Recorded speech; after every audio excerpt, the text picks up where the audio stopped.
Ekonom Faisal Basri membeberkan kalau 2/3 atau 60,6% rakyat Indonesia rawan miskin. Jumlah itu jauh lebih tinggi dibanding negara-negara di Asia Tenggara, bahkan juga jika dibandingkan dengan Iran. Dari jumlah rakyat rawan miskin tersebut, 3,5% diantaranya bahkan telah berada dalam status miskin ekstrim.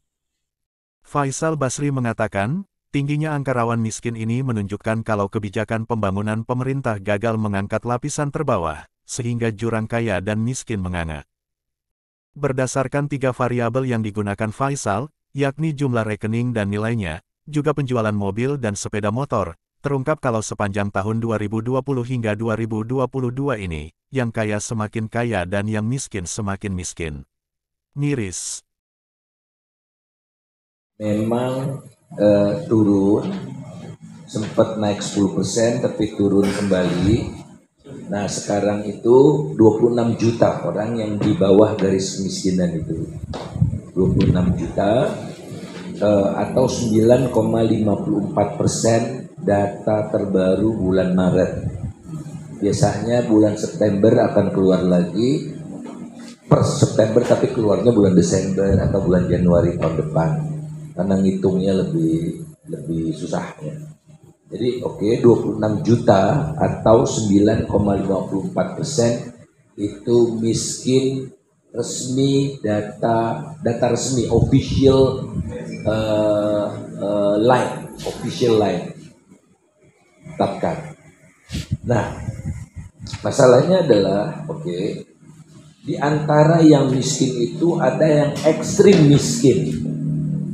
Pokoknya itu betul di kerak kemiskinan itu ada 3,5%. Nah jadi kalau Pak Jokowi kemarin berjanji untuk menghilangkan kemiskinan, yang ekstrim itu yang 3,5 itu, bukan yang 9. Kalau 9 nggak bisa dia nolkan, itu nggak bisa. Nah yang di keraknya itu, dan itu sesuai dengan target SDGs.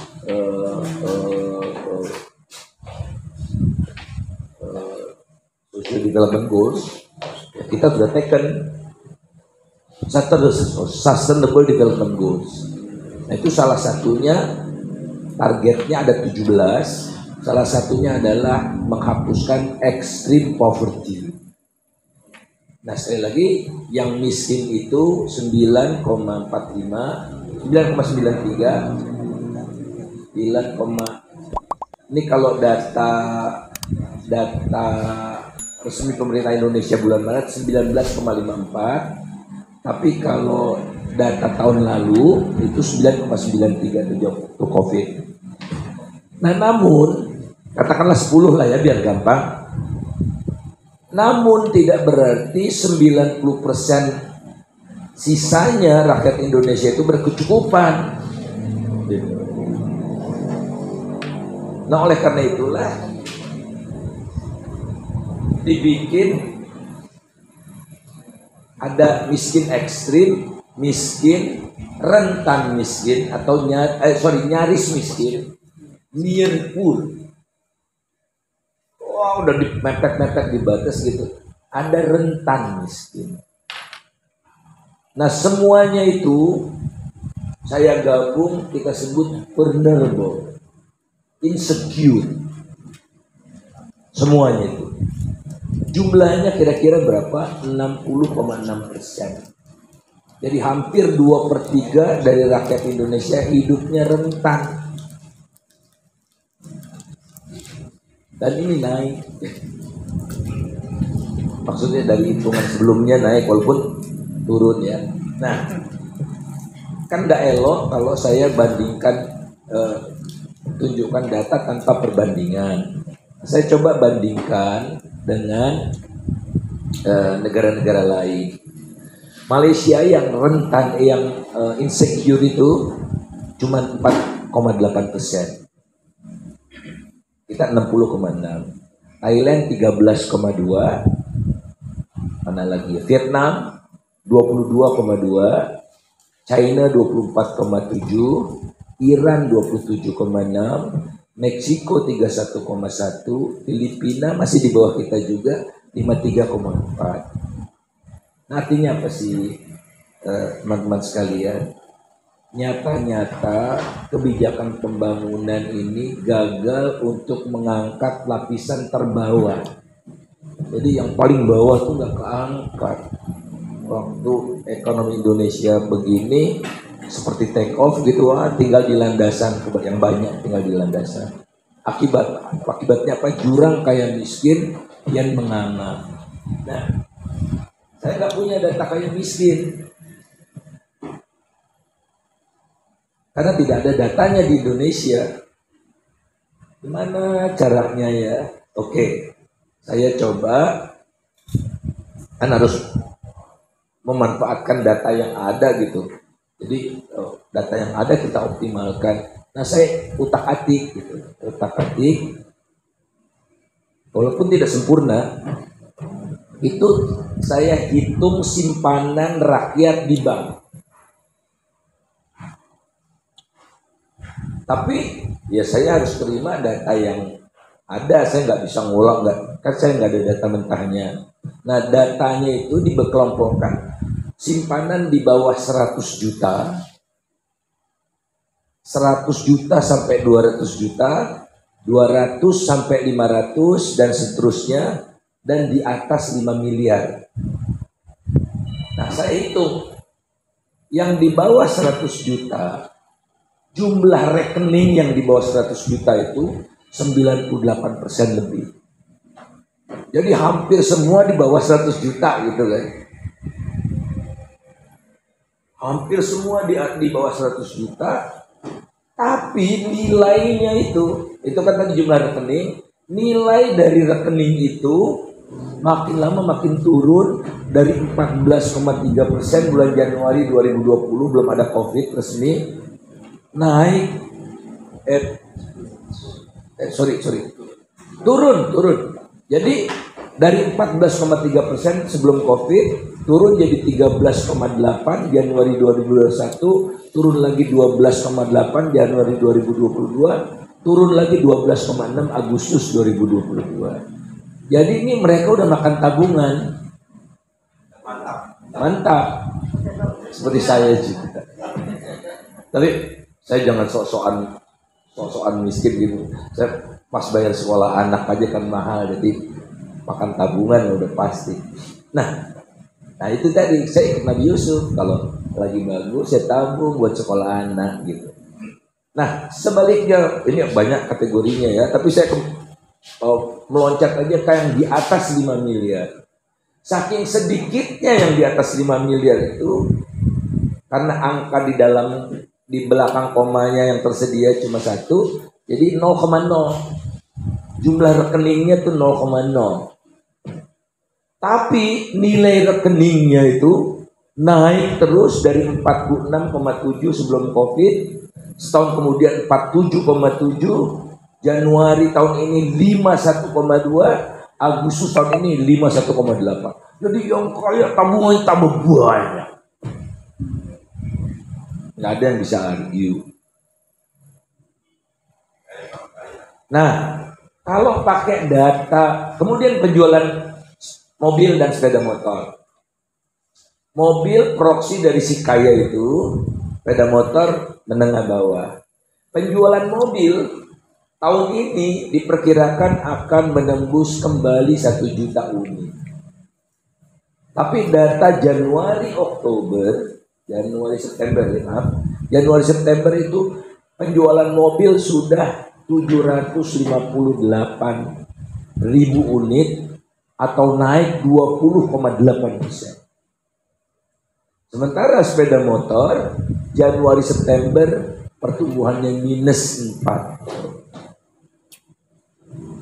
Jadi kalau di orang Indonesia banyak yang mampu, ya sepeda motornya lebih banyak kan. Tapi ini, dan pemerintah itu memberikan doping untuk pembeli sepeda motor, pembeli mobil. Entar lain baru beli mobil, bukan baru, udah lama juga gitu. Tapi di tengah COVID saya beli mobil karena keuntungannya luar biasa. Bebas PPNBM, 40 juta ngirit. 40 juta ngirit. Tapi mobil saya 1000 cc, iritnya luar biasa gitu. Sepeda motor nggak ada, diskon-diskonan kayak gitu nggak ada. Mobil aja yang dikasih, kan luar biasa. Zalimnya pemerintahan ini, nggak diurusin yang ya ada sih, nggak boleh bilang nggak diurusi gitu, ada gitu. Nah ini karena kalau pakai data resmi pemerintah, kalau data pakai data resmi pemerintah, angka ketimpangannya itu membaik. Namanya Gini koefisien, mengukur tingkat ketimpangan membaik. Dan posisinya itu ada rendah, ya, ketimpangan rendah, ketimpangan sedang, ketimpangan tinggi. Indonesia ketimpangannya rendah, 0,384. Jadi di bawah 0,4 kita baik jadi. Tapi siapa tahu nanti ketemu sama pejabat yang wah nunjukkan wah nggak betul Faisal gitu buat data pemerintah. Data pemerintah itu bukan mengukur ketimpangan pendapatan atau ketimpangan kekayaan, tapi ketimpangan belanja. Datanya itu dari belanja. Ya saya pikir kalau belanja saya sama Antoni Salim belanjanya mirip-mirip lah. Makannya dia sederhana, makan siangnya cuma pisang, jangan-jangan lebih besar belanja saya gitu hariannya daripada Antoni Salim yang orang kaya itu. Jadi sangat bias itu untuk mengukur ketimpangan yang versi pemerintah, bukan versi pemerintah, versi resmi yang oleh BPS. Nah, ada data dari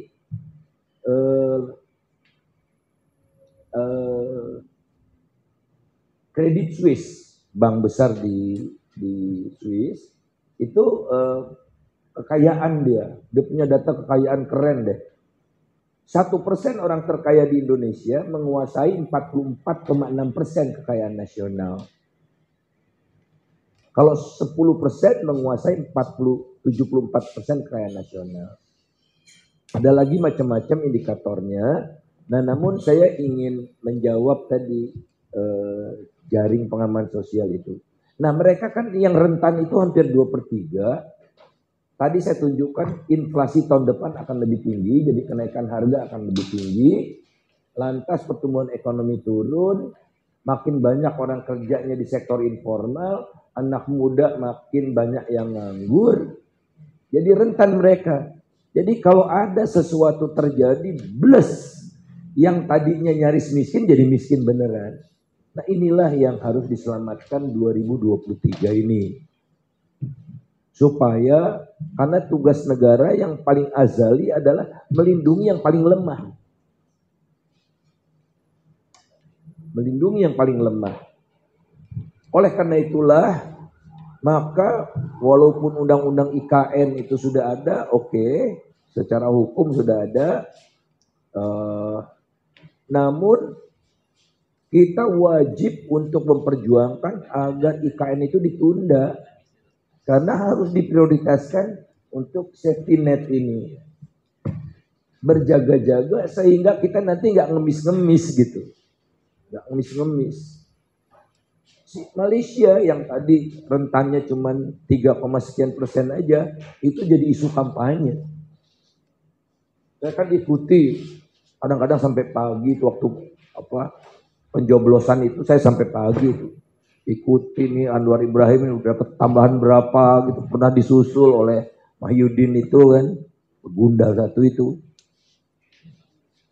UMNO baru, jadi kayak orde baru, yang baru nih, orde reformasi kan sebetulnya orde baru versi baru, Luhut kan orde baru, ya, apalagi orde baru, Sandiaga Uno orde baru, ya. Prabowo orde baru semua sama mirip fenomenanya seperti di Malaysia. Terus ganti partai atau bikin partai baru kan, tapi dia juga ya SBY bikin partai, Surya Paloh bikin partai, Perindo bikin partai, Oso bikin partai. Kalau digabung kekuatannya hampir sama atau sekitar kekuatan Golkar dulu. Jadi yang kita nih gagal memotong rezim itu, kita gagal. Dan yang paling banyak korupsinya adalah mereka bikin partai yang mereka lebih kuat. Partai kita kayak begini. Iya. Harusnya mereka nggak ikut pemilu 2 kali. Baru level playing. Masa kita harus ngelawan koruptor-koruptor masa lalu? Ya pasti aja kita kalah. Soalnya ada gerakan sosial baru yang saya juga pengen tawarkan gitu. Nah jadi ini yang saya takut Bu kalau terjadi apa-apa.